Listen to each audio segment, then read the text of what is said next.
Si hay algo que nosotros debemos entender es cuál es el propósito de construir lo que son las pruebas, los sistemas evaluativos. Seguramente todos tenemos ya experiencia y muchas respuestas alrededor de esto. Lo que queremos a través de este curso es poder reconocer las propiedades de las pruebas para diseñarlas técnicamente, poder identificar los aspectos centrales en el diseño de preguntas para alcanzar las propiedades planteadas en las pruebas y reconocer algunas técnicas de validez y confiabilidad aplicables a las pruebas que elaboramos los profesores y comprender los resultados de las evaluaciones del aula para implicarlos en la toma de decisiones. Podemos entonces preguntarnos por qué son importantes estas propiedades en el diseño de una prueba. Primero, porque nos garantizan medidas ajustadas a la realidad académica, es decir, que nosotros estemos con alguna garantía de que los resultados de la prueba realmente se acercan a lo que el estudiante domina, conoce, o se acerca a ese rasgo latente de actitud, o puede que nos permitan el instrumento realmente validar o valorar el procedimiento que el estudiante o la acción o el desempeño del estudiante en el aula. También pensamos un poco en que los instrumentos deben favorecer alcanzar los objetivos para los cuales se diseñan las pruebas, porque toda prueba sabemos que tiene un propósito a alcanzar, dependiendo naturalmente de si es una prueba de orden diagnóstico, de orden procesual, sumativa, formativa, etc. Conocer las propiedades en el diseño de una prueba nos permite y nos ayuda a tomar decisiones de una forma útil y fidedigna. En este sentido, podemos pensar que las propiedades de una prueba son de 5 tipos: de validez, de fiabilidad, de sensibilidad, de objetividad y de representatividad. Voy a dejar para el final lo que es las propiedades de validez y de fiabilidad, por el cual me voy a centrar un poquito más, porque son, digamos que, no las más importantes, pero sí en las cuales ha habido un desarrollo a nivel estadístico y a nivel de constructo que nos permitan verlas como elementos muy sensibles en el diseño de una prueba.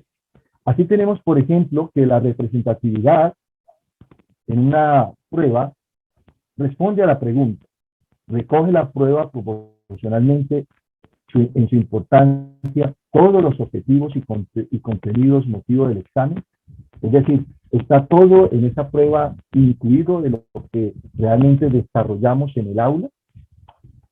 En ese sentido puedo pensar que el excesivo número de preguntas concentradas en solo recordar información no determina la representatividad de la prueba.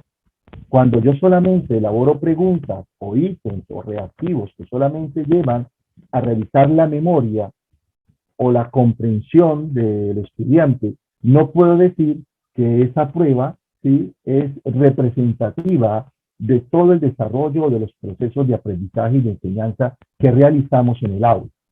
Otra propiedad, una de las cosas que debemos tener en cuenta en la representatividad es asegurarnos de que todo lo que desarrollamos en clase pueda ser evaluado. Y una herramienta que tenemos es la tabla de especificaciones, la cual es un instrumento de planeación en las pruebas. La objetividad, otra propiedad, responde a una pregunta. ¿Los resultados finales de esa prueba son independientes de quien los califique? Es decir, el estudiante tendría el mismo puntaje si otro profesor calificara esta prueba, y esto es necesario entenderlo especialmente para las pruebas objetivas. En relación a la sensibilidad, esta propiedad responde a la pregunta: ¿tiene capacidad la prueba para matizar el nivel de aprendizaje de cada estudiante?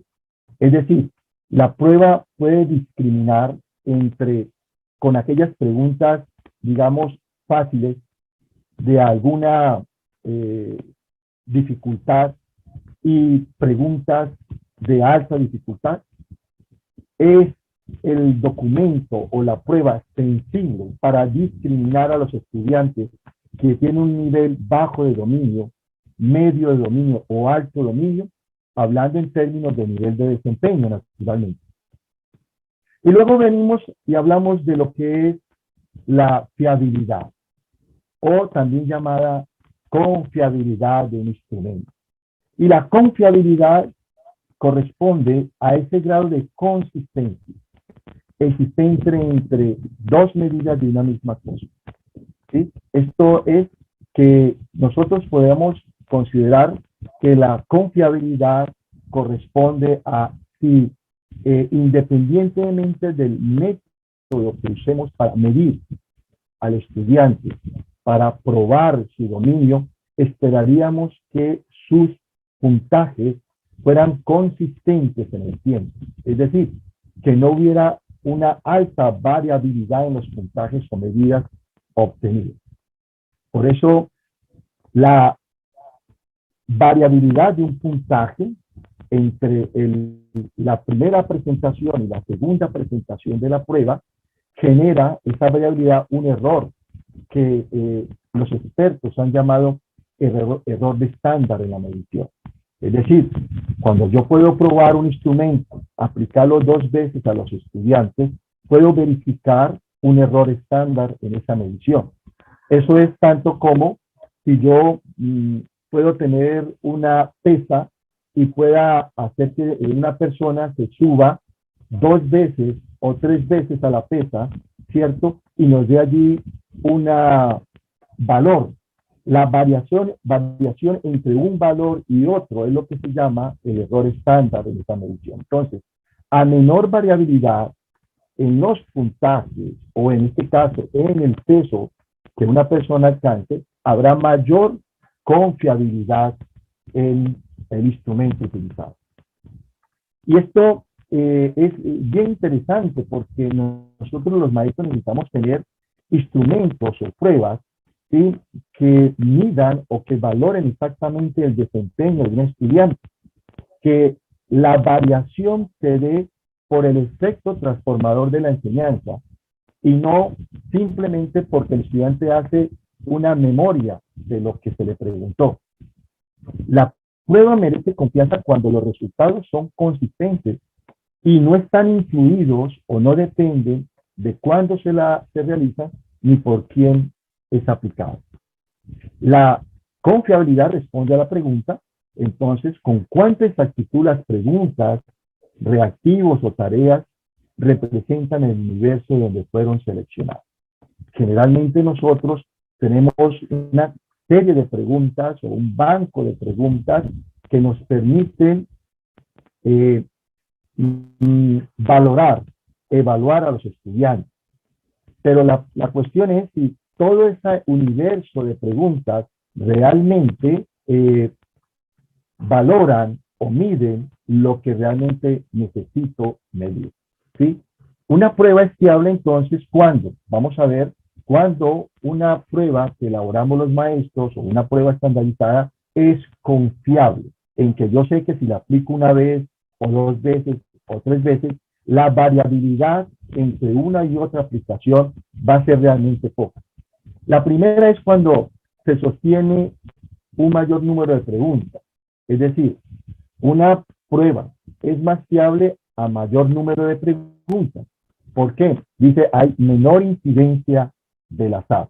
Ya un estudiante, cuando hay una prueba extensa, no es en realidad por la extensión, sino porque hay una mayor puntuación o una mayor concentración del estudiante en la responsabilidad que tiene de responder.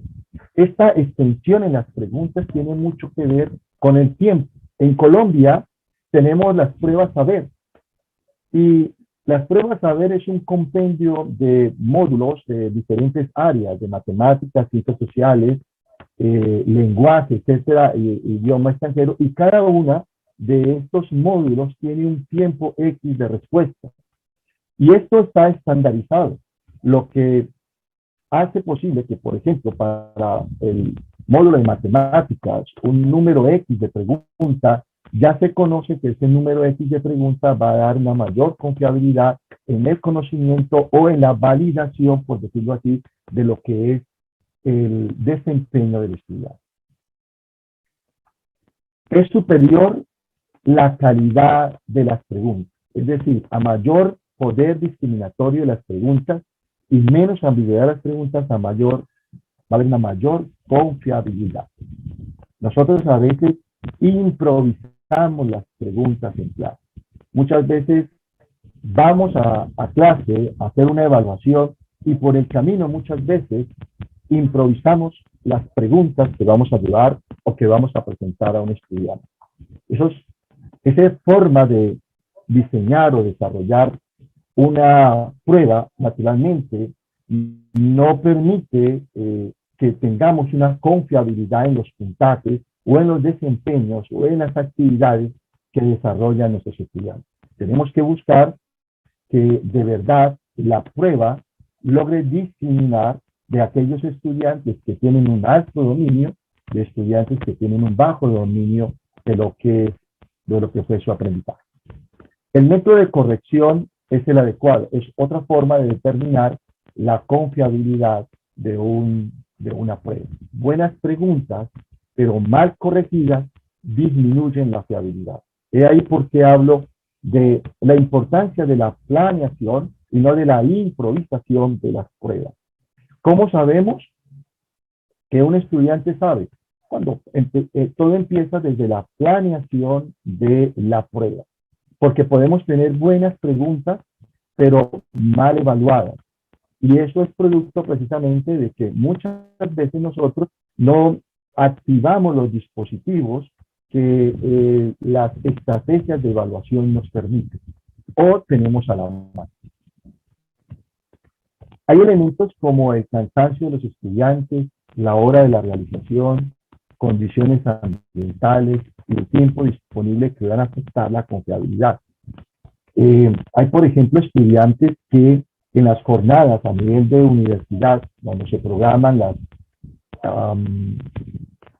los previos en las universidades, no sé cómo se desarrolla en otras instituciones o en los colegios cuando son las bimestrales, que realmente se hace una planeación de las pruebas o de las evaluaciones día por medio o todos los días. O en un día un estudiante tiene 3 o 4 evaluaciones. Naturalmente que esto va a afectar los puntajes o los resultados de cada prueba. Estudiantes que tienen en la universidad hasta 10 materias y que muchas veces en un mismo día deben presentar 3 y 4 evaluaciones. Naturalmente que el cansancio en la tercera evaluación va a afectar, ¿sí?, el que él pueda desarrollar con una mejor eficiencia las respuestas de este cuestionario. También tenemos el aspecto de la hora de la realización. En algunas instituciones se trabaja hasta el mediodía, en otras se empieza al mediodía hasta la noche, ¿sí? Hay momentos en que es más difícil, sobre todo en lugares donde el clima es tropical, donde afecta muchísimo el calor, o en otros lugares el invierno. La hora de la realización tiene que ser realmente entendida como un factor que contribuye a disminuir la confiabilidad porque afecta el estado de ánimo de los estudiantes. Y hay otros factores como las condiciones ambientales y el tiempo disponible para la realización. Entonces podemos decir que estas son, de alguna manera, los aspectos que debemos tener en cuenta para que una prueba la consideremos confiable. Ahora, en la teoría de la confiabilidad, y esto no voy a entrar en profundidad, pero sí quiero tocarlo porque me parece que es interesante que usted lo conozca, existe un elemento estadístico que es importante conocer. Toda puntuación observada, ¿sí?, todo puntaje que el estudiante, digamos, califica, tiene dos aspectos. Tiene una puntuación real y tiene un error en la puntuación. Digamos que esto Vuelvo a decir, sin entrar a profundidad, porque no se trata de hacer todo un curso de lo que es el tema de la confiabilidad ni del tema estadístico, pero sí es importante que usted conozca que todo puntaje tiene una puntuación real y una puntuación del error, en donde, teóricamente hablando de la teoría clásica de los test, uno podría decir que esta puntuación observada tiene una varianza y que esa varianza, que este puntaje corresponde a una varianza del puntaje real más una varianza del puntaje de error. Un puntaje que adquiere el estudiante en una prueba estándar contiene estos dos elementos. Un puntaje que obtiene un estudiante en una prueba del maestro contiene estos dos elementos. La puntuación establecida en el error por los elementos ya planteados anteriormente, por el cansancio, por error en la pesa, por ejemplo, cuando hablábamos de aquella persona que se pesa varias veces, que puede haber un error en el instrumento, o cuando yo utilizo dos pesas, ¿sí? Puede variar el peso de una persona a otra por el mismo instrumento. Esa puntuación de variabilidad se distribuye al azar y yo puedo encontrar que en un puntaje puede tener más 5 puntos, en otro puntaje tiene menos 5 puntos en relación al puntaje estándar. Cuando yo hago varias veces la prueba a un estudiante, cuando yo aplico la prueba 10 veces a un estudiante, en esas 10 veces voy a encontrar una variabilidad en el puntaje. Esa variabilidad en los puntajes pueden ser a veces positivos y negativos. Por eso, en la puntuación del error consideramos que los puntos o los puntajes positivos y los puntajes negativos se anulan. Esto significa entonces que la confiabilidad viene siendo la ecuación de una correlación entre la varianza de los puntajes del puntaje real y la varianza del puntaje observado. La fiabilidad o la confiabilidad de una prueba solo puede estimarse debido a que los valores verdaderos no se conocen. ¿Cómo sé o cómo conozco los valores verdaderos en una prueba? Cuando yo aplico la misma prueba varias veces al estudiante. Ese sería entonces ese promedio de puntaje nos daría el puntaje real. Pero entonces, ¿cómo interpretar el coeficiente de confiabilidad? ¿Cómo saber entonces o cómo entender cómo un cuestionario, una escala de evaluación, una prueba de maestros, una prueba estandarizada, puedo considerarla confiable? Entonces, la confiabilidad establecido por la correlación de los puntajes en un conjunto de calificaciones o una prueba se representa a través del, digamos, ese número decimal que fluctúa entre el 0.00 y el 1.00. Una correlación de 1 indica una confiabilidad perfecta entre las pruebas y una correlación de 0.0 indica una falta absoluta de confiabilidad de la medición. Aquí tenemos, por ejemplo, que algunos autores han establecido, digamos, niveles de entendimiento de magnitud de esa correlación. Niveles de 0.01 a 0.09 se considera que es una confiabilidad despreciable. De 0.10 a 0.29 una confiabilidad baja.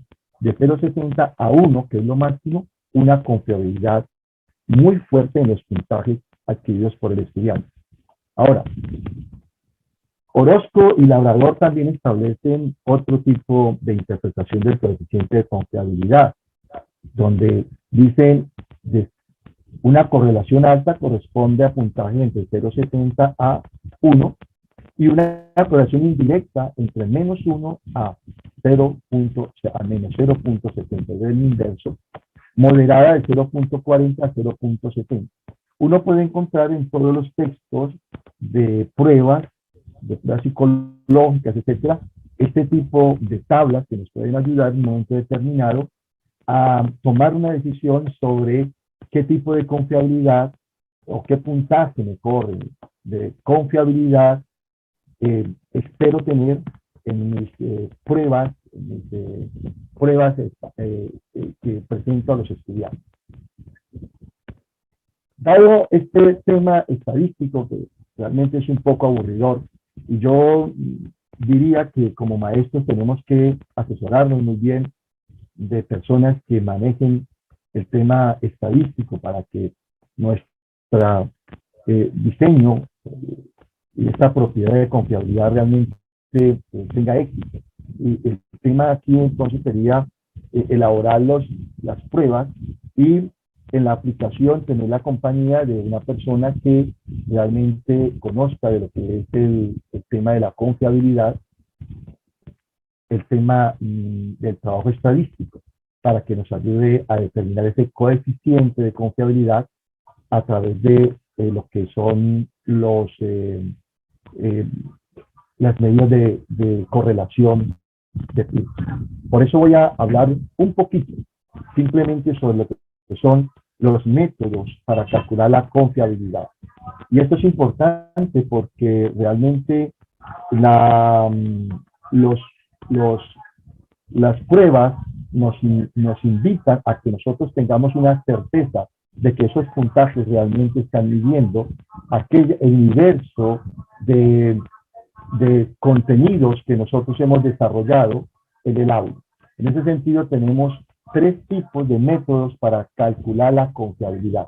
El primero tiene que ver con las medidas de estabilidad, las medidas de equivalencia y las medidas de consistencia interna. ¿De qué se trata esto de las medidas de estabilidad? Las medidas de estabilidad se elaboran o se establecen a través de un coeficiente de CRT. También se llaman coeficientes de estabilidad. ¿Qué es esto del CSRT en nuestro caso? Es la correlación de puntajes obtenidos por un grupo de personas en la aplicación, en una aplicación con sus puntajes o en sus puntuaciones en la segunda aplicación. Es decir, yo aplico la prueba hoy y vuelvo a presentarla, la misma prueba a los mismos estudiantes en un tiempo posterior.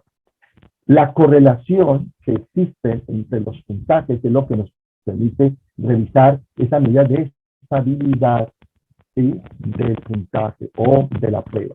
Este procedimiento no es adecuado para pruebas de conocimiento, sino para la medición de aptitudes físicas, atléticas o pruebas de personalidad y motores o de procedimiento.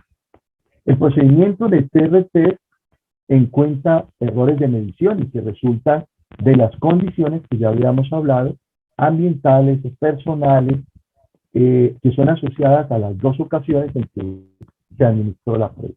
Entonces debemos tener claro que para poder conocer la medida de estabilidad de una prueba, yo debo aplicarla dos veces, ¿cierto? Al mismo grupo, ¿verdad? Y el mismo tipo de prueba. Los errores debido a diferentes muestras de preguntas de la prueba no se van a reflejar en un coeficiente de TRT. Es decir, yo puedo tener dos pruebas sobre el mismo contenido trabajado en clase, pero con diferentes preguntas similares, ¿sí?, unas con otras, que van a valorar lo mismo. Pero, naturalmente, es importante que sepamos que aquí va a ser necesario que el tiempo en que se aplica uno y otro debe ser un tiempo realmente relativo. No puede ser al otro día, porque el estudiante va naturalmente a trabajar su sistema de recuerdo, de memoria. La magnitud de un coeficiente de confiabilidad TST tiende a ser mayor cuando el intervalo entre ambas aplicaciones, ¿sí?, es corto, tal vez de días o semanas, que cuando es largo, de meses o años. Sin embargo, aquí se nos presenta una dificultad con nuestros estudiantes. Para los profesores que trabajan en primaria y secundaria, seguramente le es relativamente fácil porque mantienen los mismos estudiantes durante todo el año, ¿sí? Lo que sucede es que allí juega mucho el avance que se tiene en los contenidos, a no ser que usted como profesor establezca que va a establecer precisamente el poder determinar la confiabilidad de una prueba y se le permita aplicar durante un tiempo posterior nuevamente la prueba que señaló en meses pasados o en días pasados.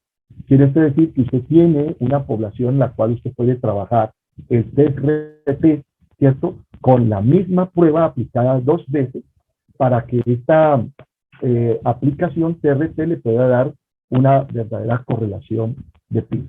Ahora, he traído simplemente a manera de conocimiento qué es esto del R de PIB.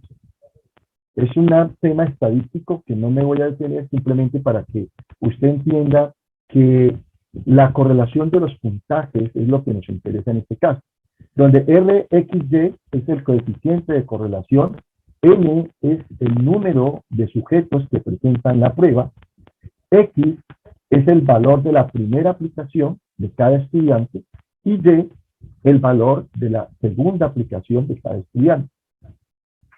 Y XY representa el producto de cada valor de X por su correspondiente valor de Y. De otras maneras, vamos a presentar una tabla de datos del coeficiente de correlación de esta manera.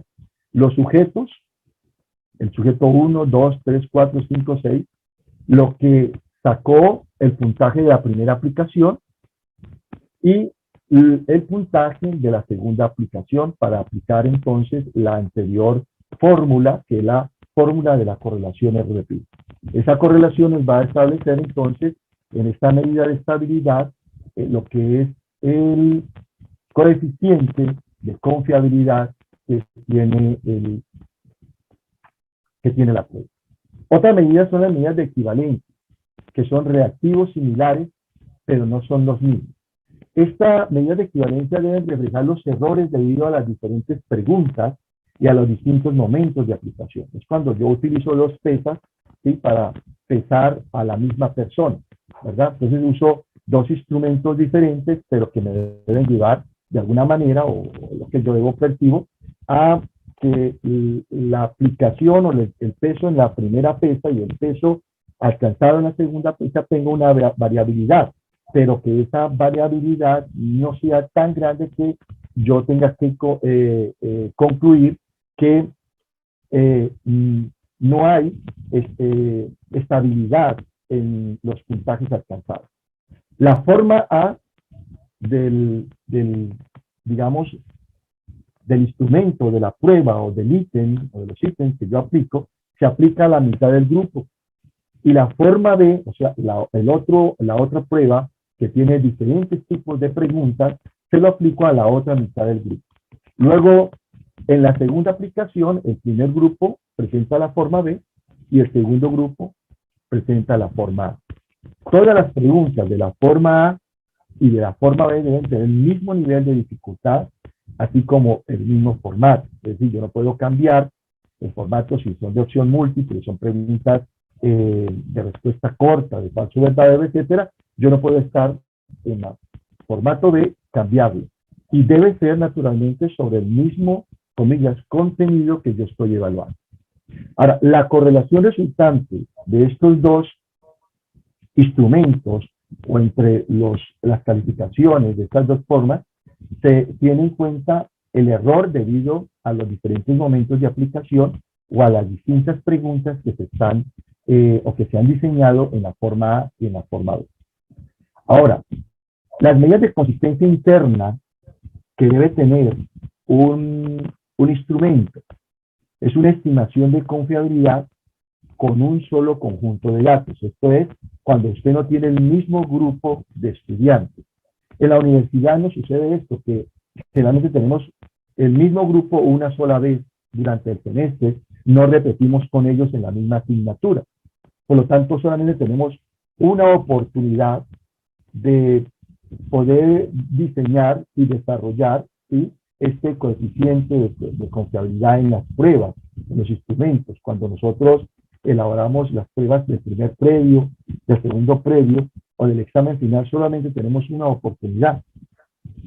Para ese caso, están las medidas de consistencia interna, que son la separación en dos mitades, la estimación de Q de Richardson y el coeficiente alfa de Cromwell. Me voy a dedicar muy rápidamente a revisar las dos primeras. En lo que corresponde a la separación en dos mitades, es la aplicación de la misma prueba a una sola prueba y yo separo la prueba en dos partes, ¿sí? Entonces, eso me permite que tomar de la primera parte de la prueba, yo hago una prueba de 20, de 30 preguntas, debo asegurarme que en la planeación de esa prueba incluya todo el contenido de aprendizaje, ¿sí?, que fue desarrollado en el tiempo X. Las primeras preguntas, yo puedo tomar las primeras 20 preguntas, ¿cierto?, como A, y la mitad de la misma prueba como el tema B, o como la prueba tipo B. Por lo tanto, cuando yo tengo esto para poder resolver el tema de la confiabilidad, yo puedo utilizar entonces, estas son fórmulas que están dentro de los textos, no se preocupen por eso, es que la confiabilidad estimada de esta prueba está dado por la confiabilidad de la mitad de la prueba, la primera prueba, la primera parte, la mitad de la primera parte, se establece el coeficiente de confiabilidad con la correlación R de Pearson, con el coeficiente de confiabilidad de la parte B de la misma prueba. Otra manera que podemos hacer es tomar de la primera prueba todos los ítems o preguntas que son impares o que son pares. Y de la segunda, naturalmente, los mismos tipos de ítems, pares o impares, para desarrollar este puntaje. Así, por ejemplo, puedo tener que un coeficiente de medida de consistencia interna de 0,60 me daría un puntaje de 0,75 que, de acuerdo a lo que vimos hace poco, lo puedo considerar como alto, como medio o como bajo.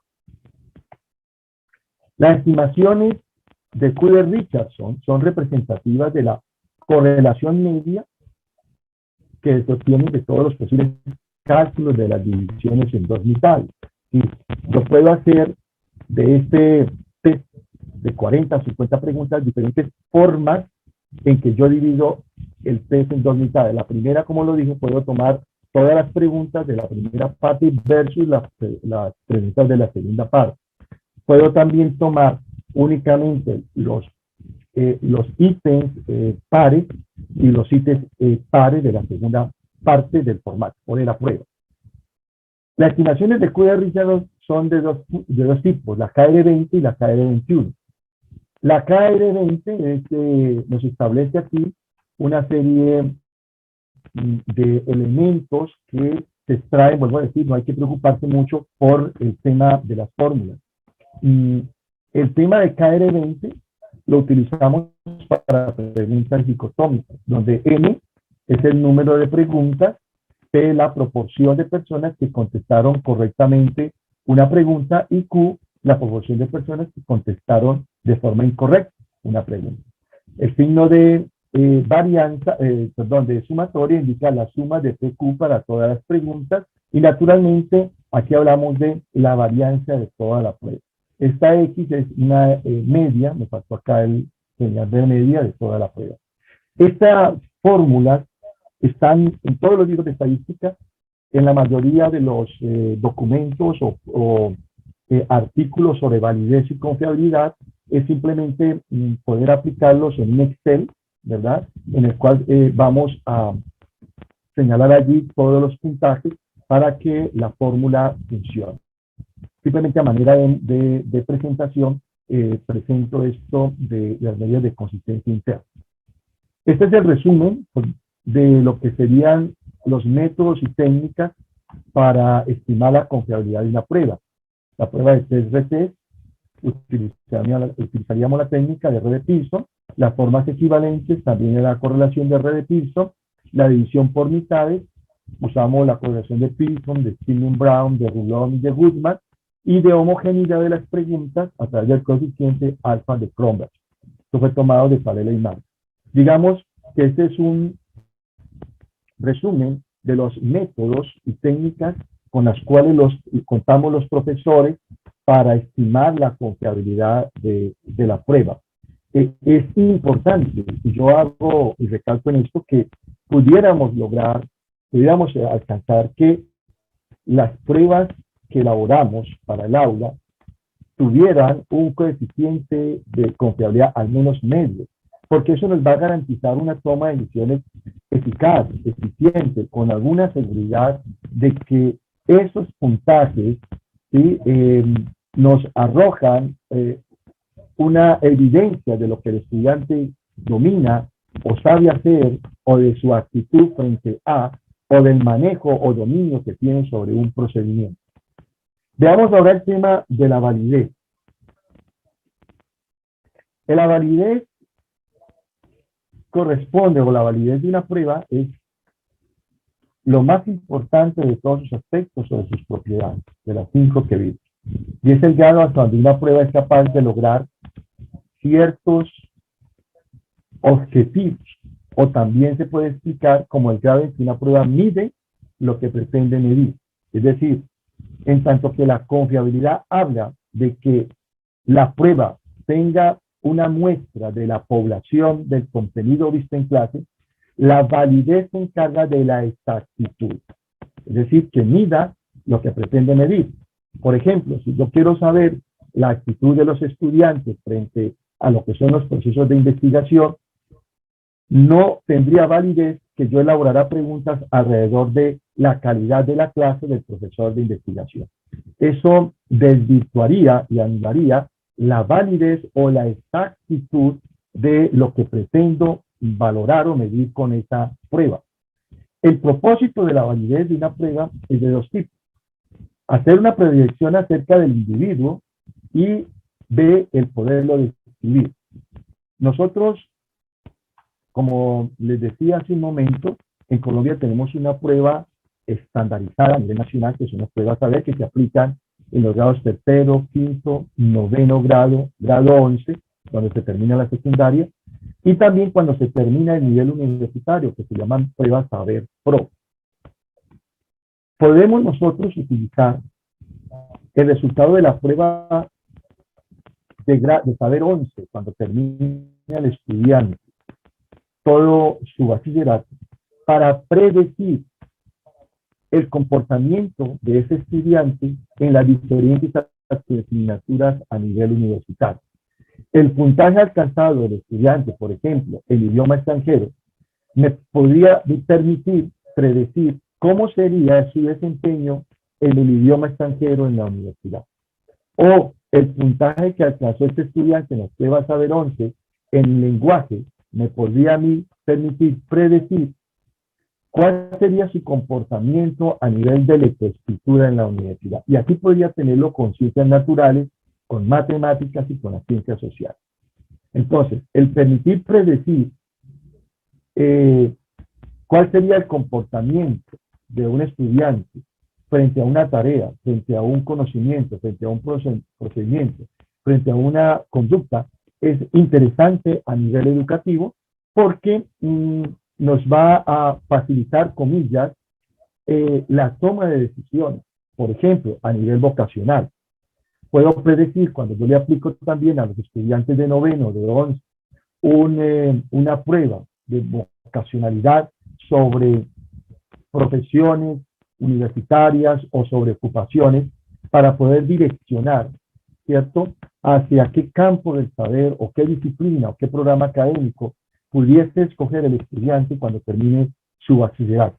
Esa es, digamos, una de las ventajas que tiene lograr la validez de una prueba.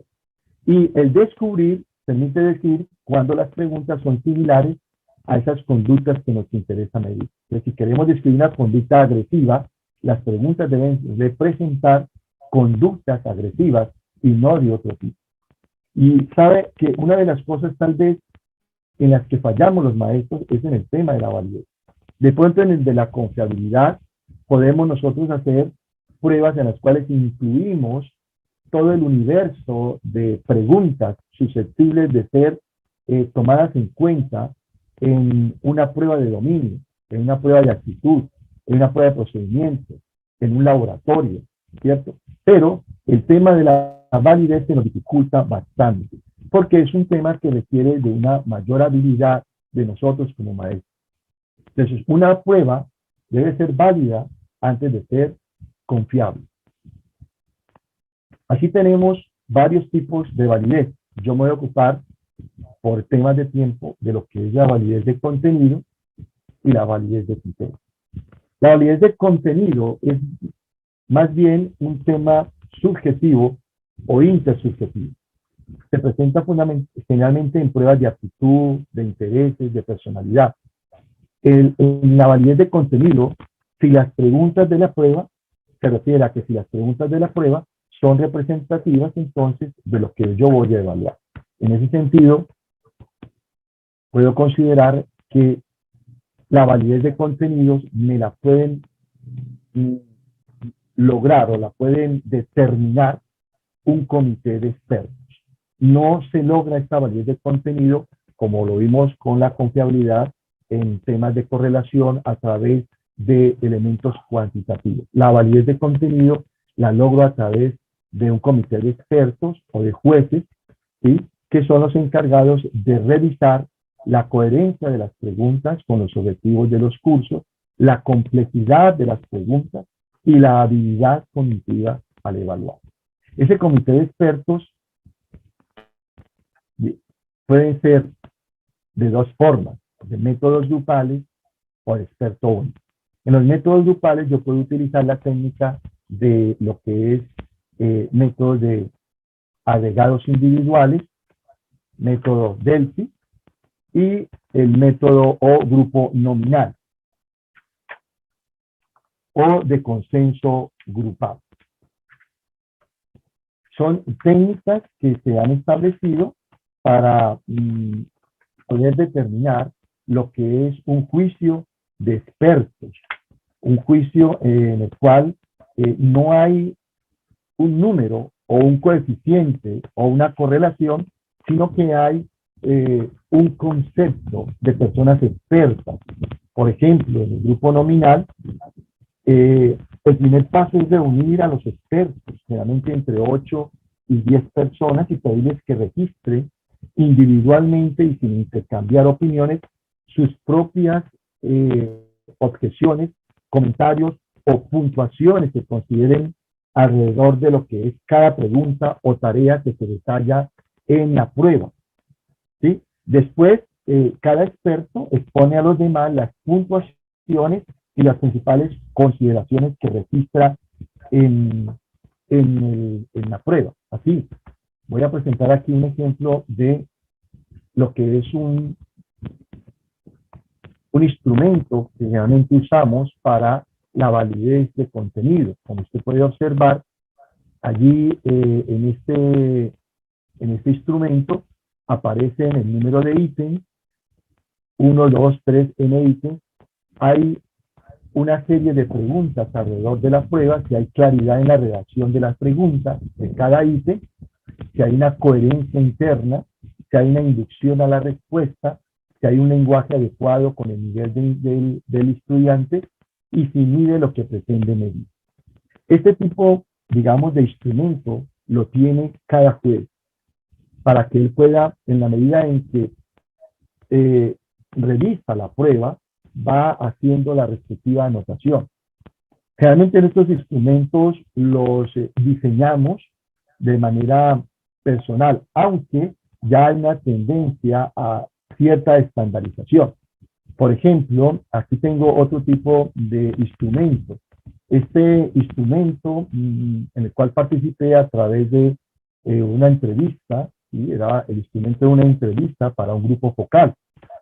Aquí están entonces las preguntas y los elementos o categorías que deseaban que nosotros valoráramos a través de este instrumento: congruencia, claridad, tendenciosidad y las observaciones pertinentes.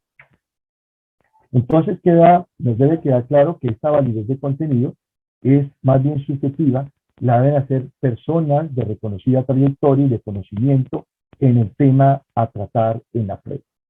La otra validez es la validez de criterio. La validez de criterio es una técnica para estudiar la relación entre las puntuaciones obtenidas en una prueba y cualquier medida externa independiente.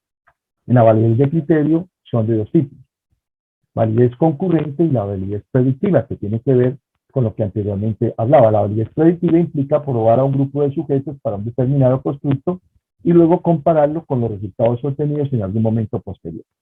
En el año 2007, si mal no estoy, elaboramos un estudio de validez predictiva en los estudiantes de primer semestre de la universidad en las ingenierías. Tomamos los puntajes de los estudiantes en la prueba Saber 11, es decir, la prueba que se presenta al terminar el bachillerato en Colombia. E hicimos, una validez de criterio en el cual el criterio o lo que teníamos como una variable dependiente era los puntajes, independiente, los puntajes que los estudiantes habían obtenido al finalizar el primer semestre en el área de matemáticas, en el área de lenguaje, en el área de idioma extranjero. Aquellas mismas, digamos, asignaturas que habían sido valoradas en las pruebas Saber 11. ¿Por qué era necesario? ¿Por qué quisimos hacer eso? Porque queríamos saber si esas pruebas Saber 11 nos permitían predecir el comportamiento en las asignaturas del primer semestre, siendo naturalmente asignaturas que correspondieron. Naturalmente los resultados no fueron los mejores. No hubo en absoluto, no se podía utilizar en esos resultados esa predicción, porque las pruebas de la prueba Saber 11 es una prueba estandarizada, es una prueba que ha sido en sus componentes muestreada muchas veces. Muchas de sus preguntas han sido transformadas y han sido cambiadas y han sido, digamos, de una manera pulida. En tanto que los resultados del estudiante en el primer semestre correspondían a pruebas hechas por el profesor. Y naturalmente los profesores universitarios, muy pocos o tal vez muy poquitos, acostumbran o acostumbramos a diseñar o a hacer de nuestras pruebas estudios de validez y estudios de confiabilidad. Por tanto, estas pruebas generalmente son pruebas sesgadas. Hay preguntas, por ejemplo, que se elaboran en la universidad que solamente miden o valoran retención o memoria. Otras, aplicación. Muy pocas trabajan a nivel de síntesis o a nivel de juicio, pensando en la taxonomía de Bloom, ¿verdad?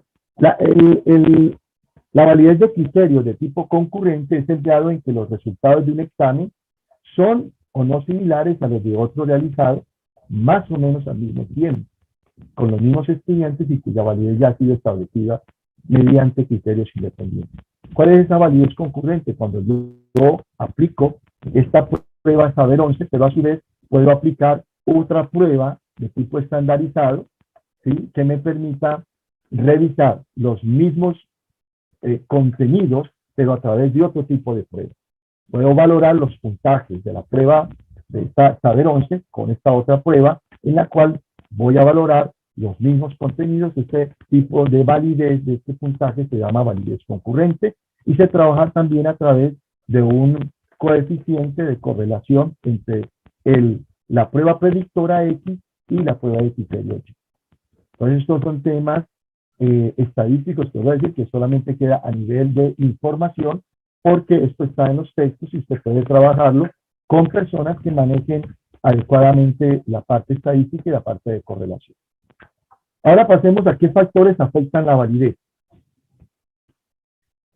La validez afecta la construcción del instrumento. Un instrumento que no es diseñado, planeado, es un instrumento que va a carecer de validez. Un instrumento en el cual su construcción no tiene instrucciones precisas de lo que tiene que hacer el estudiante afecta su validez. La estructura de las oraciones, todas muy difíciles, afectan la validez. Preguntas inadecuadas respecto a especificaciones, sobre todo en pruebas escritas y orales, donde las preguntas no corresponden a lo que realmente estoy evaluando, afectan la validez. Preguntas que sugieren las respuestas, es decir, que inducen al estudiante a la respuesta correcta. Ambigüedades en la formulación de las preguntas o de los reactivos. Es necesario para tener una alta validez, tener claridad en los conceptos que vamos a utilizar, ser muy específicos y muy exactos en los conceptos que utilizamos en la prueba. Los cuestionarios demasiado cortos son con pocas preguntas de pruebas de 5 preguntas. Por ejemplo, en las pruebas de corte, de bimestrales, pruebas de 5 preguntas, de 6 preguntas, de 10 preguntas, no facilitan o no permiten una validez aceptable, sea de criterio o de contenido, porque se reduce demasiado el campo de preguntas que, o el número de preguntas afecta el contenido de lo que yo pude haber desarrollado en clase. Preguntas incongruentes con el universo del contenido, lo que vengo diciendo. El ordenamiento inadecuado de las preguntas. Uno a veces ve pruebas en las cuales se combinan preguntas de falso y verdadero con preguntas de opción múltiple, preguntas abiertas, preguntas. Entonces, este ordenamiento inadecuado pues afecta la validez del instrumento. Y el patrón identificable de respuestas, sobre todo en preguntas de selección. Es decir, que usted en las preguntas de selección múltiple, siempre la respuesta correcta está en la alternativa A, en la alternativa 1 o en la alternativa D. Todas las respuestas usted las coloca en la alternativa D, como allí está la respuesta correcta. Entonces, ese patrón de respuesta fácilmente identificable por el estudiante afecta la validez. Otro factor es la administración y calificación del instrumento. Debe haber el tiempo insuficiente para responder. La ayuda adicional de otros sujetos, en caso de las pruebas, las copias, la susceptibilidad de los puntajes de las preguntas. Todo esto son factores que afectan la administración y la calificación del instrumento. En la respuesta de los sujetos, el cansancio es un factor que afecta la validez. Como yo decía en un principio, cuando son las pruebas de bimestrales en los colegios o las de primer corte en las universidades, los estudiantes tienen que responder un mismo día entre 3 y 4 evaluaciones. Entonces, naturalmente, va a haber un bloqueo de los sujetos, ¿sí?, para poder responder ya lo que son las pruebas de la tercera o de la cuarta asignatura, ¿sí?, que corresponde en el horario. La naturaleza del grupo y del criterio. Debe ser aplicado el instrumento para el grupo al cual fue diseñado y que puede ser inapropiado para otro grupo. Entonces, debo tener en cuenta que yo puedo hacer una prueba para los estudiantes del grado tercero A, pero tal vez pueda ser inapropiada esa prueba de la misma asignatura para estudiantes del grado tercero D, ¿sí?, por el tema de la madurez, por el tema de experiencias que pueden tener entre uno y otro grado. Cuando hablamos de confiabilidad, que hablamos del test y retest, tiene que ser el mismo grupo, no en grupos diferentes. Y esto también afecta la validez de la prueba. Diseños de pruebas cualitativas. Si bien durante el transcurso de la mañana ustedes han escuchado sobre este tema, yo solamente voy a dedicarme a hacer una clasificación de las pruebas cualitativas que podemos tener o usar con la respectiva técnica. Y vuelvo a decir, ya existen en la red, en la nube, pues una serie de links, y ya más adelante lo vamos a mirar, que nos pueden ayudar a construir este tipo de pruebas. Las pruebas cualitativas valoran los procesos y el nivel de aprovechamiento alcanzado por los estudiantes.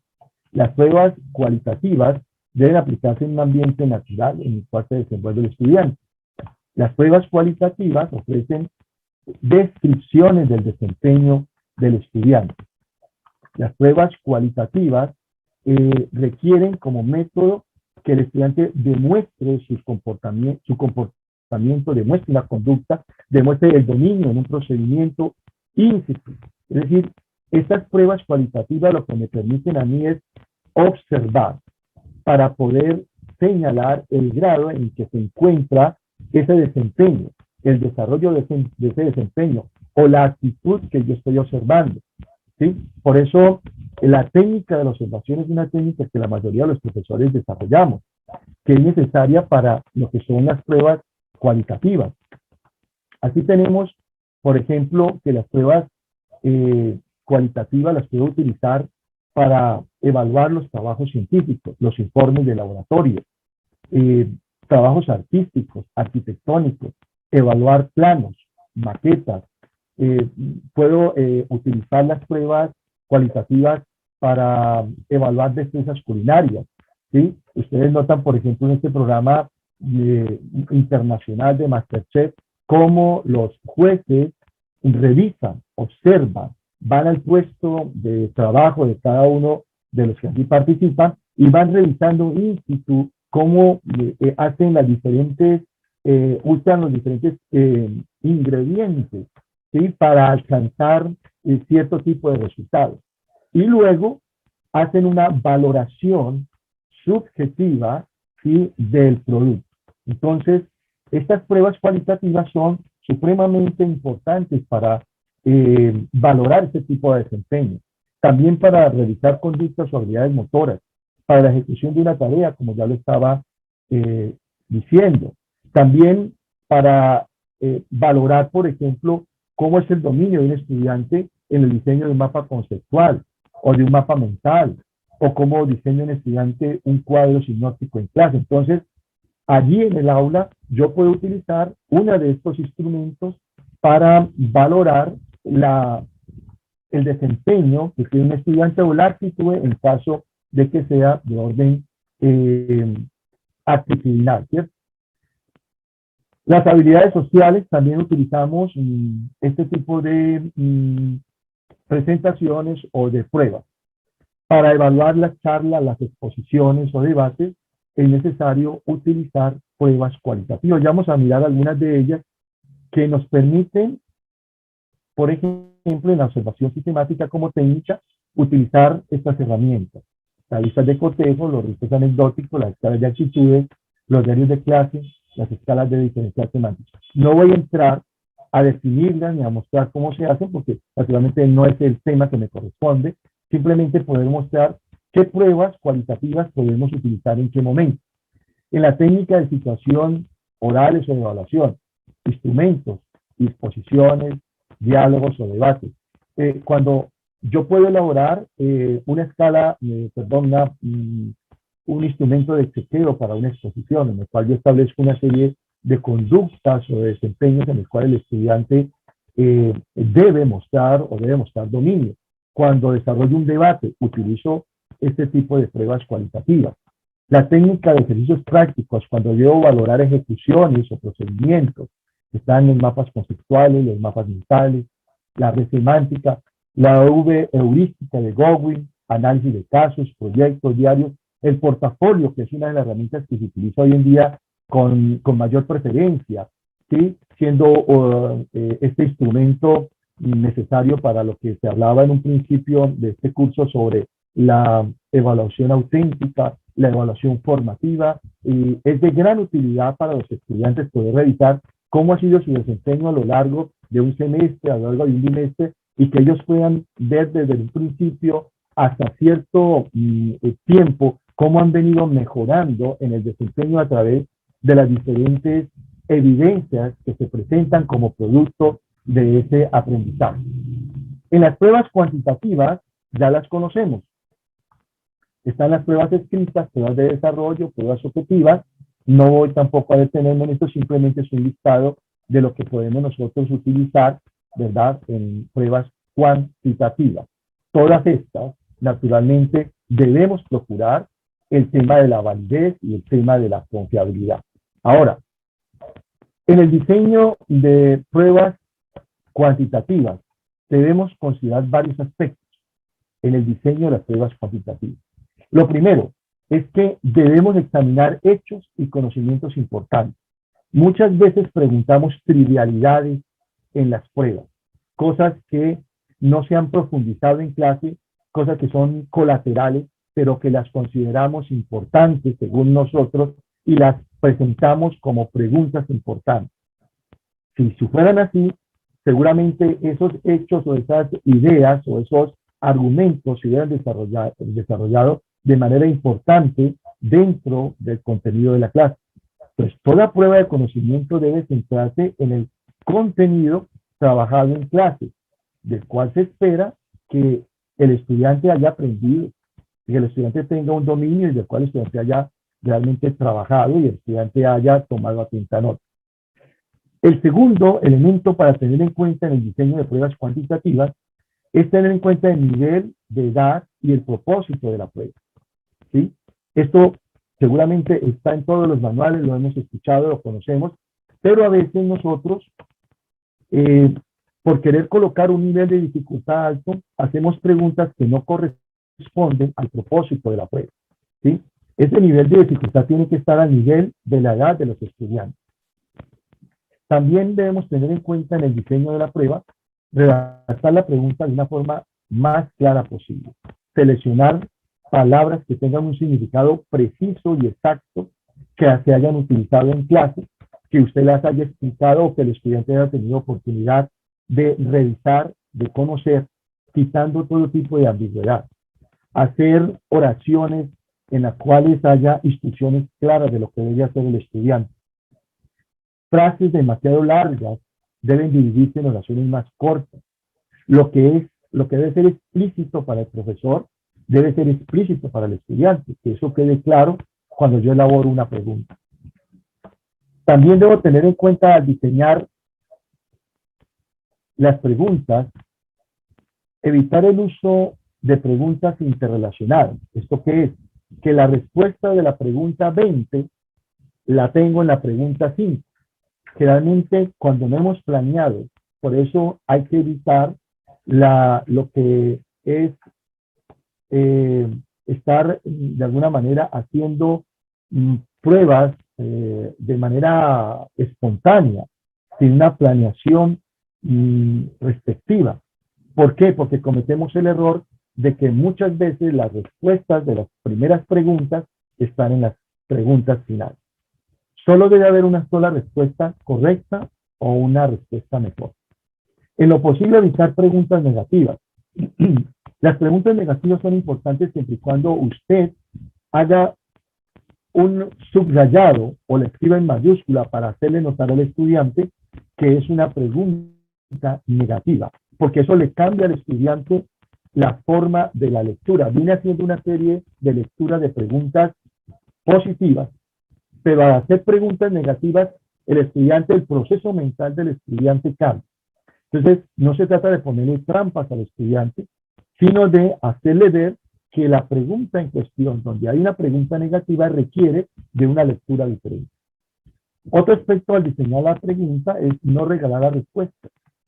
Para eso tengamos en cuenta la longitud de la respuesta correcta.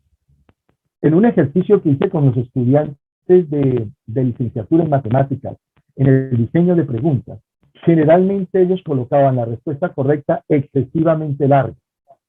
Y eso, naturalmente, es un síntoma de la falta de experiencia en esto, ¿sí? Pero que ahora nosotros debemos entender que la longitud de la respuesta correcta no puede ser un parámetro porque le indicaría al estudiante perfectamente qué contestar.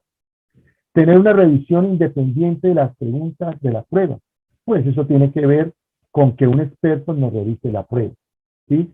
Que valore el grado de dificultad que tiene cada ítem, que lo vimos en el tema de la validez de contenido, que haya una adecuación del muestreo de las preguntas a lo que realmente deseo evaluar, que los distractores utilizados sean plausibles, es decir, a veces colocamos distractores que definitivamente el estudiante sabe que son erróneos y que es una sola respuesta que es evidente frente a lo que se presenta.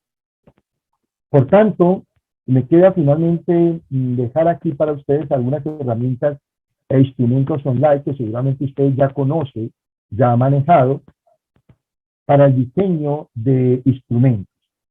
Estas son herramientas que son gratuitas, algunas para subir de nivel de dificultad exigen un pago, pero generalmente podemos utilizarlas hasta cierto tipo de preguntas o número de preguntas y que son totalmente gratis.